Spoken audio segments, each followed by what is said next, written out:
fight Jake Coleman. Welcome, everyone, to the completely unnecessary podcast for April 27th, Tuesday, 2021. That's compadre Ian Ferguson. I'm right here. I am El Jefe, Pat Contry. On the show today, we'll be talking about Castlevania Dreamcast getting dumped.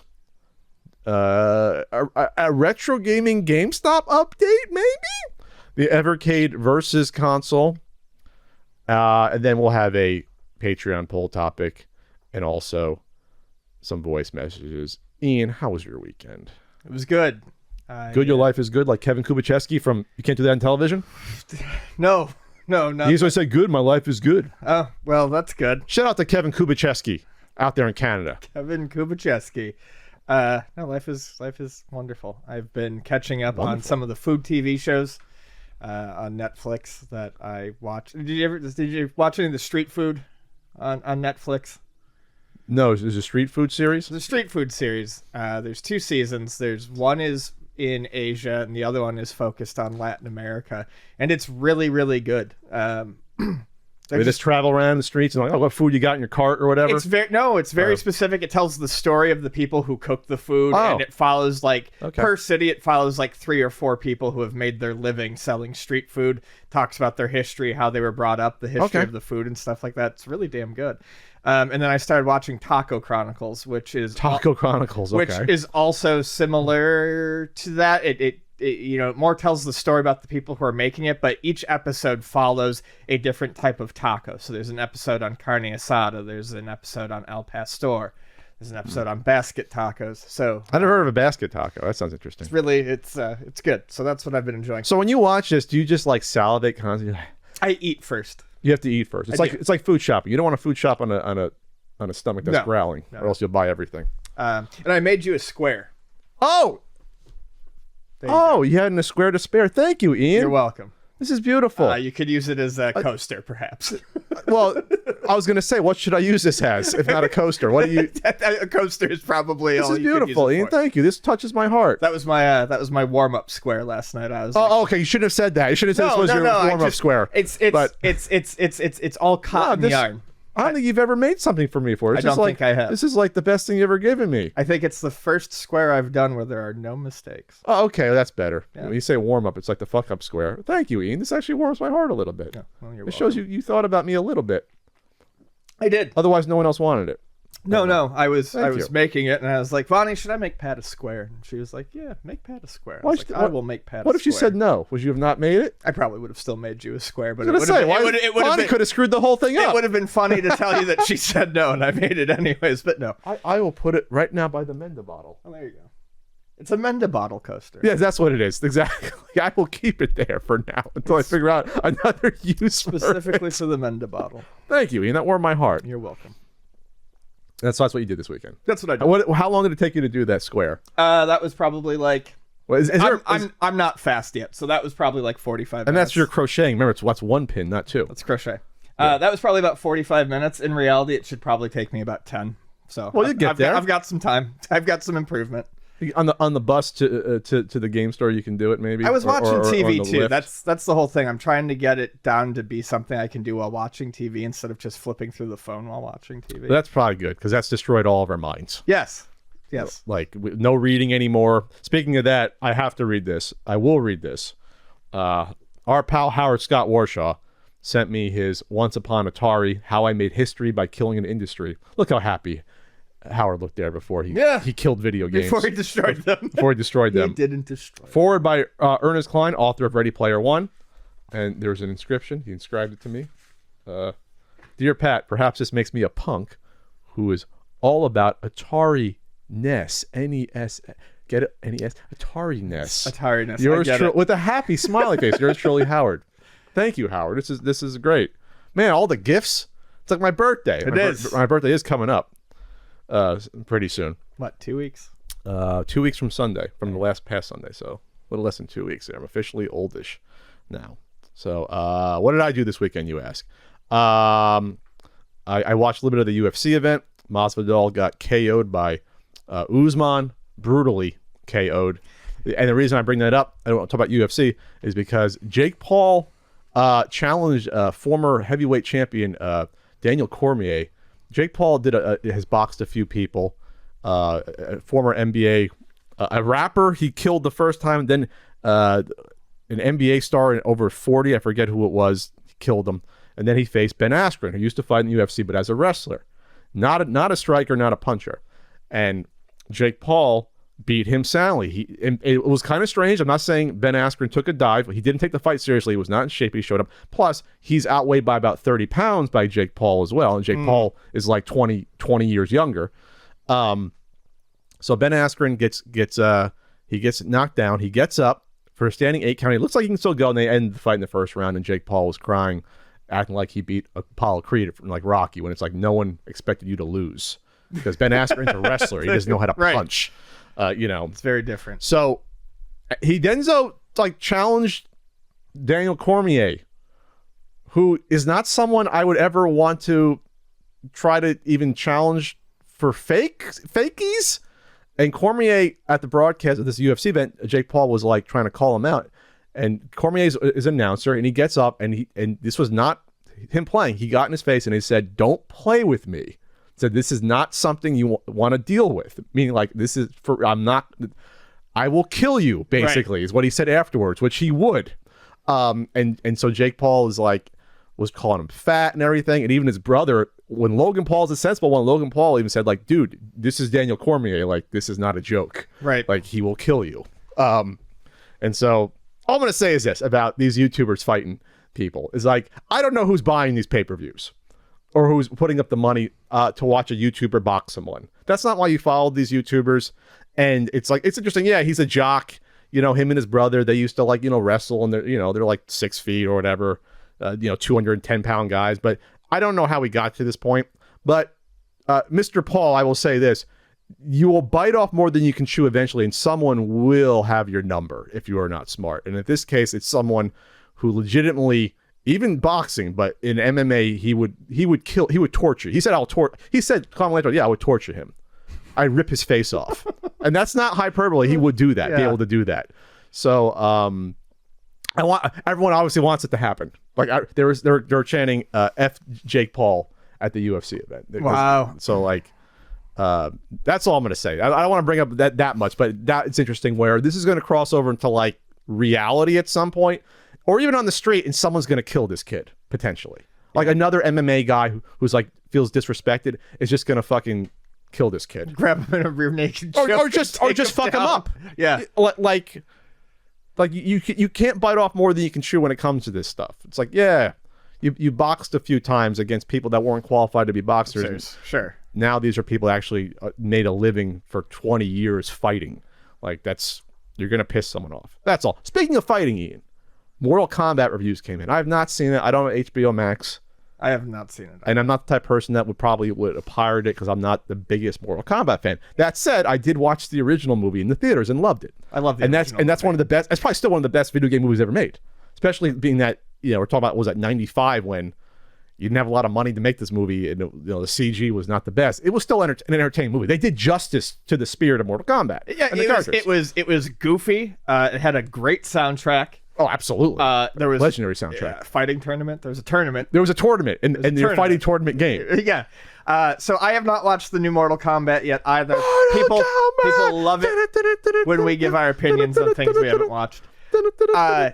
I was actually fairly excited for it until I found out about the character in it that is not from any of the games. Yes. So they made up an everyman character to be your bridge into the universe. I hate when they do this in movies. It's so unnecessary. Because if you're watching Mortal Kombat, you know what it's about. Yeah. When we saw the movie in 95, like basically the characters on Earth already acted as those characters. Liu Kang, Sonya, and Johnny Cage, who's not in this movie for some reason. Even though he's one of those popular characters. Should be your bridge character if you need one. If you need a bridge character, if you don't want to use Liu Kang because he has all the monk background stuff, you can use Sonya, who's like an agent or a Hollywood actor. Like, it's already there. So yeah, there's a lot of good choices, but Johnny Cage being just like a Hollywood actor, like boring white bread back. I mean, that's your. It's very very easy to use him. So they make up this new character named Cole. Average, and the actor's a good actor. He had a great little turn in Iron Fist. He was a drunken kung fu guy in Iron Fist season 1. Oh, okay, I know the guy. Very talented. You know, some people said he should have been maybe Shang-Chi or up for the role. Maybe he probably was up for the role. What's that? Quan Chi. Quan Chi? Is that how you pronounce it? Yeah. For the Marvel one? Yes. It's not Shang Tsung. There's Shang Tsung and Quan Chi. I'm talking about. Oh no, I'm talking about Shang-Chi from Marvel. Oh, okay. I'm sorry. I thought you were talking about the Mortal Kombat. Yeah, he was up for that role potentially. Gotcha. And so not on him, but it sounds like his character was so bland and generic from the reviews. It's like he's like an MMA fighter who's down on his luck with a kid, and it's like, come on, we don't need this. There's 1,000 Mortal Kombat characters that we can work in here. So I will see this at some point, and it sounds like some people were like, "Oh, it's good. It's got good Sub-Zero versus Scorpion fight." Everyone says the intro is fantastic. Which they put online before the movie came out, so I already saw it. Oh, that's what it is? They put that out online. Yeah. Oh, I didn't see. I don't think I saw that. I saw the first couple of trailers, but I didn't see the first. Oh, it was out online. They pumped it up week 4, so I watched. It was like a 3-minute scene, so I watched it. Or that wasn't him versus him. It was them killing. Spoilers. I mean, it's a backstory. They're killing Scorpion's clan or whatever. They're going after him. I guess I didn't realize that. So I didn't realize that. So I didn't realize Scorpion's Japanese and Sub-Zero's Chinese. I had no idea about that. So like they couldn't speak to each other. So they do confront each other in a different language. I'm like, oh, I thought I did not know that. That's the one thing I didn't know about that. I don't think that's the case in the game. Oh, well, then they changed that. You can complain about that. But anyway, one's Chinese and one's Japanese in the game. Because they're trying to talk to each other, and he's like, I'm trying to kill your guys. And the other guy's like, I don't understand you. So I'm like, okay, this is interesting. So that got me interested. But then when I hear there's no tournament, and this basically acts like a prequel, where they want to kill off the Earth Realm fighters before the tournament, so then we don't have any defense, which seems like that's dirty pool.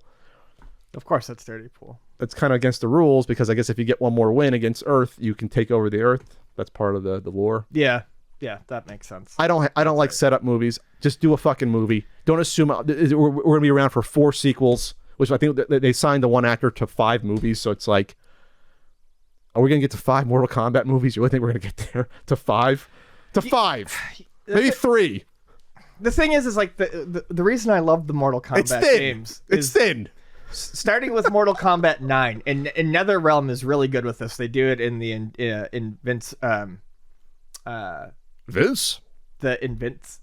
what the fuck? Injustice games. Jesus. That's a DC games? Yeah. DC fighting games. They do really good story modes. And they're wacky, and they just pull shit from everywhere. And you could have... Obviously, you can't just put that out as a movie, but they've got the people writing these stories. Why can't you just do the games? Like, here's game 1, here's game 2, here's game 3, and add in the characters. Sure. And there's a winner to each of those, right? In the lore, there is a winner. Yes. And a story that continues. Just do that. What I'm getting is they have the people to do these really good, fun, goofy stories that would play out fantastically on the big screen. And they want to do this, I guess, semi-serious. Yeah, and it sounds like the Kano was the highlight because he was comic relief and not taking it seriously. I heard Kano was good. I heard the intro was good. I heard like most of the performances themselves were good. It was just the overall structure of the movie and the addition of this character that no one needs. When I heard they needed this bridge character, I was just like, you don't need that. And I'm like, come on. Right. No one's going into this not knowing what Mortal Kombat is. How much more can we talk about a movie we haven't seen? But Falcon Winter Soldier ended, and that was really good. Was it? Yeah. Okay. The six episodes, this is the one time I'd say they probably needed to stretch it into 7 episodes, because the last episode was a lot of stuff compacted in. And I'm pretty sure, looking at how this was made, this is one of those ones that was in production then stopped because of the pandemic. I'm looking at this like, I think this last episode was the one that they just got done after when they restarted, because they just threw a lot in there to finish it up. It's like, oh, we were like 90% done. When are we going to get the show that gets it right? Like, is it too short or too long? WandaVision was like 2 episodes too long. This was 1 too short, because the pacing was really good. And this is spoilers. Ian hasn't seen it. Spoilers. Skip ahead 3 minutes when we're talking about Super Mario Party. Zemo comes back and is excellent from Civil War. Outstanding. I want to see more of him in everything, that actor. Who is that guy? I don't know. He's been in stuff, though. And then the Zemo dance went viral. So Marvel put out the cut of him dancing in a nightclub. John Walker, U.S. agent. Daniel Bruhl. Played by Kurt Russell's son, Kyle Russell. Outstanding job. He was getting death threats to the actor because they hated him. Because people are fucking stupid and don't realize he's acting in a part and don't realize in the comics that John Walker took over for Captain America for like 4 years in the 80s. Right. It's like 3 years, 2 years. I didn't realize when I bought some comics in the 80s, from the 80s, that, this isn't Steve Rogers. Like, you can kind of tell because they made his nose look different and like he looks a little bit different, but his attitude's totally different. Great job with him. Kyle Russell did a great job, and he becomes the awesome U.S. agent at the end, which was weird because in the comics, I believe they wanted Cap to do that, or he had like the costume for a bit in the 80s, and then they swapped it. It was weird. But basically, Steve said, I'm not going to do your bidding anymore because you want me to go fight wherever, and so that's why they needed a new Captain America. So in this case, it's because Steve's not around anymore. We don't know if he's retired or just dead. They say Steve's gone, though, so he probably died of natural causes, I guess. Even though you still take the serum and you get young. That's how Nick Fury stayed young in the comics. Not going to think about it. I don't know. Anyway, but it was a good series. It was good. And then obviously Anthony Mackie and Sebastian Stan were fantastic. Like great, like sure. Outstanding chemistry, those two. That's why you watch it. It was like almost like a buddy cop sort of movie. Like they like each other, they don't like each other, perfect. Super Mario Party is now online, Ian. That's exciting. Is that big news, Ian? It's big news. So I don't like Mario Party. Even when I'm playing with 4 people, Mario Party is a lot of randomness. However, if you're going to have fun with Mario Party, it's while playing with 4 people. It's been real hard to get 4 people together lately, and it's always hard to get 4 people together to play Mario Party. So the addition of online out of nowhere with absolutely RKO. Yeah, no warning whatsoever. They've added Nintendo to do that. They've added online capability for the main mode, 70 of the mini games in some sort of 2v2 mode that I don't understand. This game came out 2.5 years ago, and they're dropping this. Yeah, so that's really welcome, and is hopefully going forward they will make sure they always put online modes in Mario Party. The only reason I can think of they never did before was it's probably hard to keep enough people. It's probably hard to get 4 people to stay online for a whole game. You think so? Probably harder than say Mario Kart or something. But they even added just doing individual mini games. Yeah, they did add 70 mini games for just short play. You can do that. But I would rather take that risk of having someone drop out of the game and at least have the option to do online Mario Party than not at all. Yeah, because even if if like me and you're going to play, we're not going to drop out randomly or rage quit. Right. And we add if you just do friend codes or whatever. Someone surmised, I saw in a Twitter thread, that maybe this is a test run for they're going to do a sequel, which will definitely have online. It's the test run. They figured it out. Guess. Either way, like I was talking to Ian before, like I had zero interest in a game that you couldn't play online like this, even before the pandemic. Like, why? I'm never going to have 3 people over to play Mario Party. Right. You're just not. That's not how we work, for the most part. Like, you want to play at 10 at night, you want to just fire it up. There's not 3 people to come over. You know what I mean? Whenever you want. Yeah. Or like a Sunday morning, you got to get people. No, we're past that. Even though some consoles, a new console staking their whole existence on it, we are past that point where you have to be tied to a couch and other people. It's nice to have that option, but you can't depend upon that.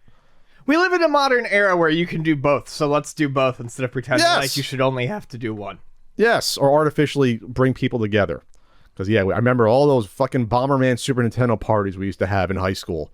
We did that a couple times, but it was usually, after some pizza. So, 2 versus 2 partner party, 70 minigames, and online to the board game. And people were like, what the hell? Because this will help sales. Ian might think about getting this. I might think about getting this. Oh no! Now. If I can find a used copy, I'll pick it up when I get Pokemon Snap this Friday. Oh, okay, there you go. See, Nintendo, like something dumb to do at night. Nintendo comes late to the party, but maybe they get there eventually. Yeah. Hey, they have like half a 6-pack left. They're like, hey, we got like 20 minutes left, but all right, we got some mini oven little wieners left. Little Smokies. Little cocktail ones. Little Smokies, is that what they're called? Little Smokies, yeah. Is that what they're called without the buns on them? When they're just cocktail weenies without the bun, with a little... Yeah, Little Smokies. Those are little smoked sausages, but cocktail weenies, Little Smokies. Is there a cocktail weenie minigame in Super Mario Party? There should be. That's what I'm aware of. You can have a party at ultimatenintendo.com. You can get enamel pins. Oh boy. RBI baseball stickers. Don't be facetious. Excellent. Excellent. Certain NES Super Nintendo guidebooks. And the not for resale Blu-ray, which is now more than ever more important to learn about the potential death of video game stores and physical media. You can go to there as well. I'm also on Cameo, cameo.com/PatContry for all your birthday and shout-out needs. And also every Wednesday, twitch.tv/ContryCode. Ian will pop in one day to say hi, I'm sure. One day. One day. One day. How's that Apple doing, Ian? You want to talk about Apple? I mean, I don't. Sorry. I was like finding where the topics were, and then I pulled up a recipe for scallion pancakes. What? I have a tab open for extra flaky scallion pancakes. Okay, well, all right. We'll get back to that. We got a job to do. We have to entertain people. Yes. So Apple terminated an account with $25,000 worth of apps and videos. My God. Wow, ouch. Really highlighting just how temporary your ownership of anything is in the digital age.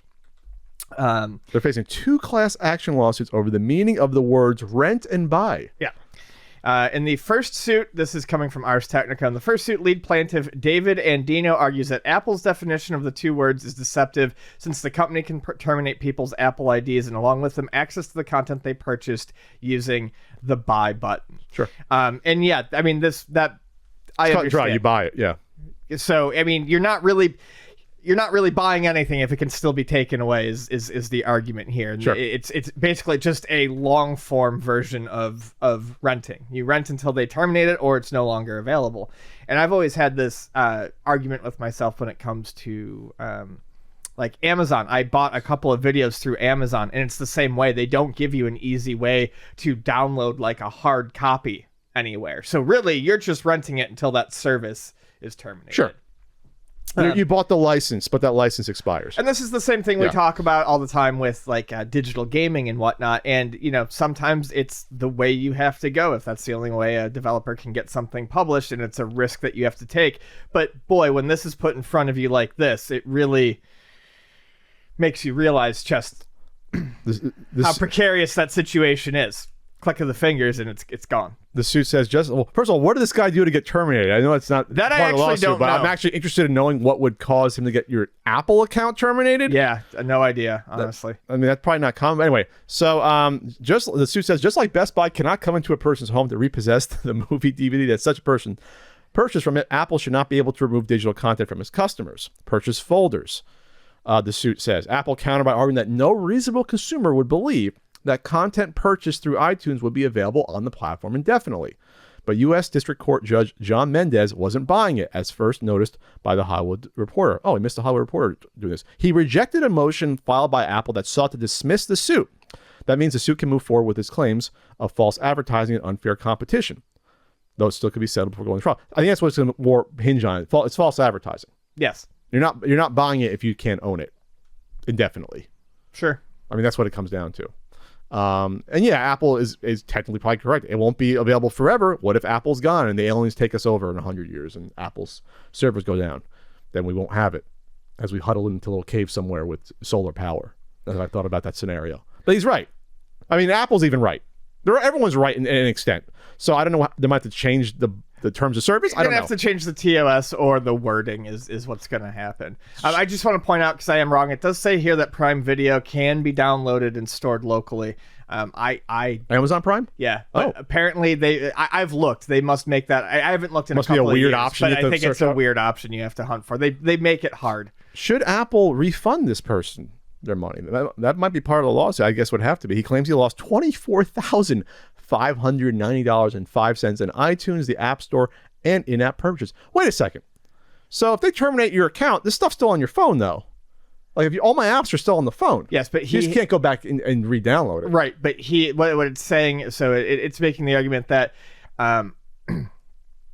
he had over 1 terabyte worth of purchases. There is no iPhone on the market that holds 1 terabyte. So it sounds like there's a lot of movies and content like that, because apps aren't that huge, and how much apps can you use? But yeah, I mean, okay, I get it. They're going to have to refund them. Amazon is defending a similar lawsuit filed last April by people who claim the company falsely advertised that they would have unlimited access to content purchased through Prime Video. They are concerned that Amazon secretly reserves the right to terminate the consumer's access and use of the video content at any time. Woo! Okay. well, this might be a watershed sort of lawsuit or, you know, a landmark case. Yeah, it'll be interesting to see where it goes. But if I think the guy's right, though. If I click buy, am I really buying this? Or am I just sort of, like I said, it's like a lease thing. I don't ever own it. Maybe they should burn all the movies and all the content and mail the guy like in a fucking box. Here's all your stuff. If Apple's going to be assholes, here you go. Here's your movies on DVD, and, you know, just mail them all just ship them a dusty hard drive. Yeah, here's a hard drive with all your apps you can play on an iOS platform. What else is going on? I guess a good update here. To the Castlevania Dreamcast story we've covered a couple of times. The Castlevania Dreamcast demo that was found. There was a YouTube video. It was put on eBay. There was a legal threat from the composer of the music to take it down, and now it looks like it has been dumped. This demo. Excellent. Yay. Excellent. What a great fucking song that theme. Yeah. The Mortal Kombat theme was very good. So the E3 demo has been dumped. It was confirmed via this. I see on this Nintendo Life article. They covered it, and it's good. That was a weird story. Yeah, strange story. I'm glad it was dumped. Who dumped it? Was it the person? I guess the person who had it. Good. Maybe they were guilted into doing it. They absolutely were guilted into doing it. Obviously, because they wanted to sell it for $20,000, which is good. I'm glad they were guilted. You're glad they were guilted. I'm glad they were guilted. Hey, guilt works sometimes. Yeah, I'm glad they were shamed. Is that all we got to say about that? Yeah, that's all we got to say about that. I'm surprised Konami didn't come out and say, oh, that's ours. You know, we're going to take that back, or maybe they realize it's not worth our time. I don't think Konami gives a fuck anymore. About anything? No. Are they back to making games in, or are they still just doing pachinko machines and slot machines? Sort of games, I think. Kind of, sort of games? Kind of, sort of games. They're just licensing out. Do something with the Bonk game. Come on. Do something with Bonk. Speaking of that, there was speaking of preservation, a Monica's story, which is not something you find on Monica's Pornhub. Castle. An unreleased Sega Saturn game called Monica's Castle. It was canceled right before commercial release, but some factory Why did I put that Monica's discs. story? Because if you Google Monica's Castle, I think Monica's story comes up as something different. Because I was trying to look. Oh, does it? Yeah. Oh, so I got Google tricked me. I think Google tricked you. Looks like some sort of RPG game. I don't really have third person. Don't have a whole lot to say about it other than it's neat that it was found. It was finished, it looks like. Yeah. It says factory printed discs were found. It was supposed to go it was absolutely supposed to go to, it was ready for release. That's so weird. Yeah. You get to that point and you're like, no, we can't do this. That's yep, there it is with its slow rotation, very slow rotation. Oh, it looks like a Saturn game. Yeah. It looks.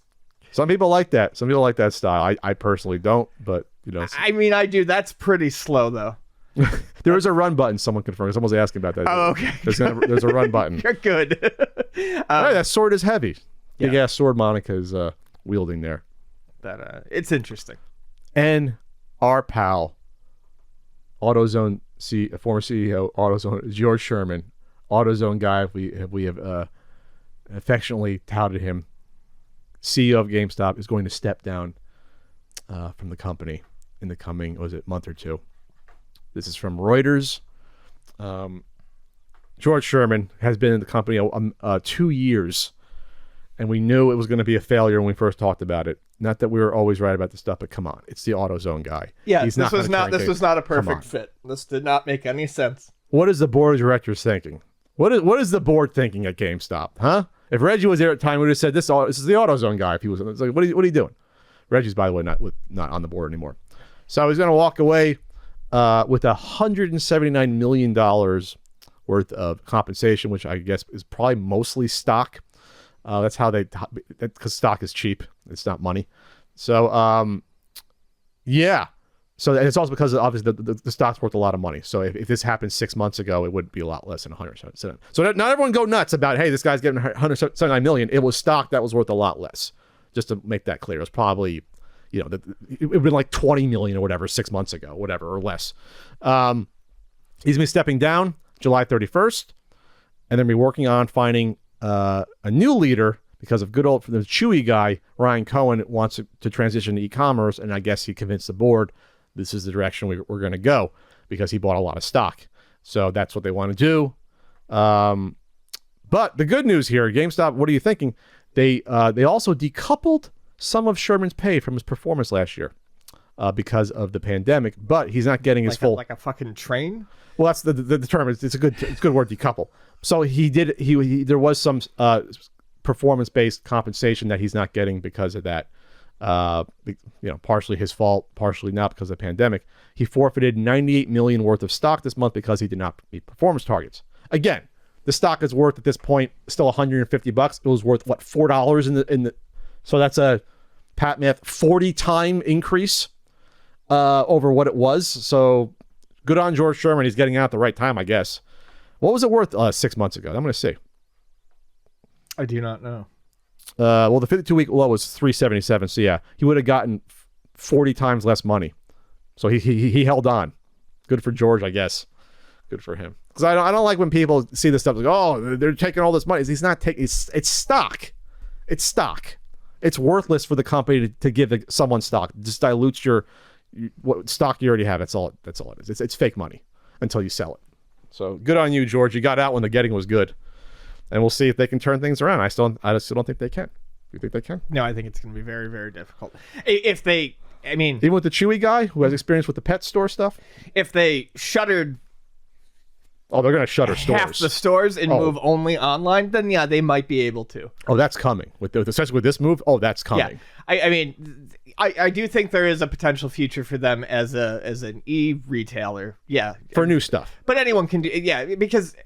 They've at least got name recognition. I could see them doing that. I don't see a future for the walk-in stores. No. I think it'll be tough even to get